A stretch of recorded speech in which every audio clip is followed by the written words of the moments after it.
How's it going today, guys? This is Tanner with Woodgrain, and we are going to go over how to create this beautiful accent wall. We're calling this the Coastal Lean. So if you haven't seen any of our accent wall videos up to this point, we have a series of how-to tutorials on creating different accent molding walls, from modern to classical to colonial to Victorian.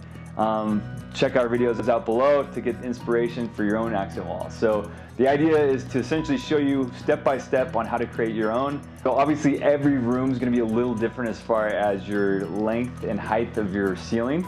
So your wall dimensions are always going to vary, but this is kind of a quick how-to guide that you can modify for your own specific dimensions. But really there's 4 steps that we talk about in creating an accent wall. So first is the planning stage. First you got to do your preparation to determine what style of accent wall you want to create. So with that, you're going to have to determine what moldings you're going to need to create that look.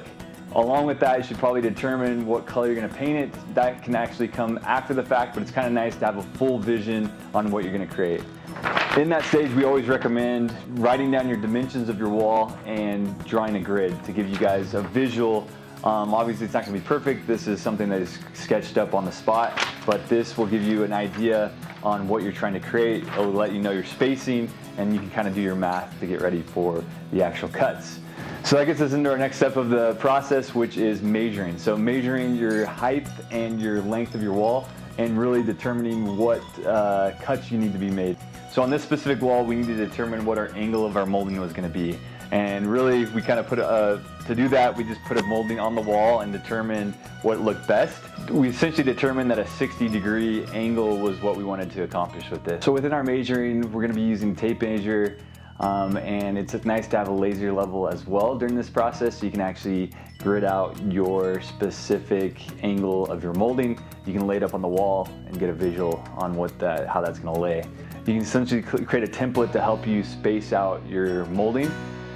Within that, we determined with a 60-degree angle that we were going to have 13 pieces of wood at different sizes laid up on the wall. Obviously, once we got to the corners, the pieces would shorten up, and we needed to do the math on that. This wall is a little bit more technical in the fact that there's so many different angles going on. Recommended use a calculator. Each cut's going to be slightly different. In the middle, where you can kind of see there's consistency with the boards, you can assume that those are going to be the same cut, and you can kind of make your template. You can have a guide and figure out your spacing. When you get to the sides, the length of your board is going to change slightly, and then you're going to have to meet the border as well. So to create this pattern, we actually started out creating a border all the way around. We used a little bit thicker baseboard to get some dimension. We used 2 wood grain molding profiles to create this accent wall. We used a 1x6 board essentially, and a 1x4 baseboard.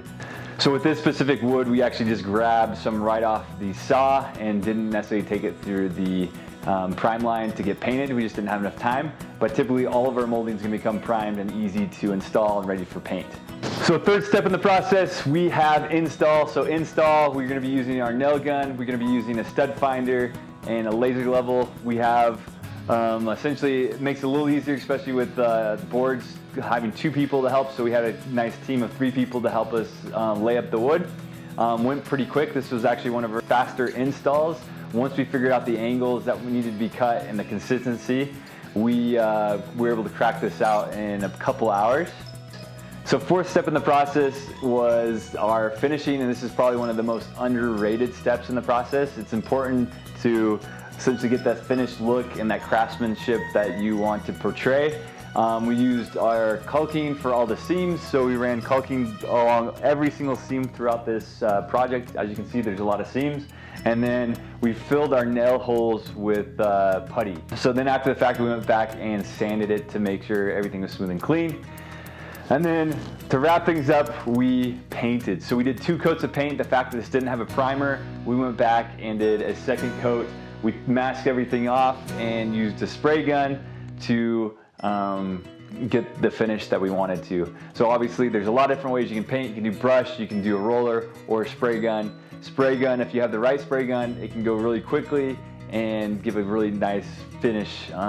One thing to keep in mind is there's a lot of crevices, there's a lot of dimension to this. You want to make sure that you're getting underneath. It's really easy just because you don't see it, underneath the molding and on top. A few things that we learned along the way. I definitely recommend using a longer piece of molding. We kind of just grabbed what we had right off the saw. If you can use a 10-foot or even a 12-foot, you can kind of cut those down and use one stick of molding, so you're not having to do multiple pieces and miter those together and then do a really good job on the finishing, which we had to do on this project. So the other thing, it's up to you really on the look and feel you want to do. We framed this all in to have a border on top, bottom, and sides. You don't necessarily have to go with that look on the certain design. Thanks for watching, guys. Feel free to subscribe to our channel and check out our other accent walls for inspiration for your own personal space.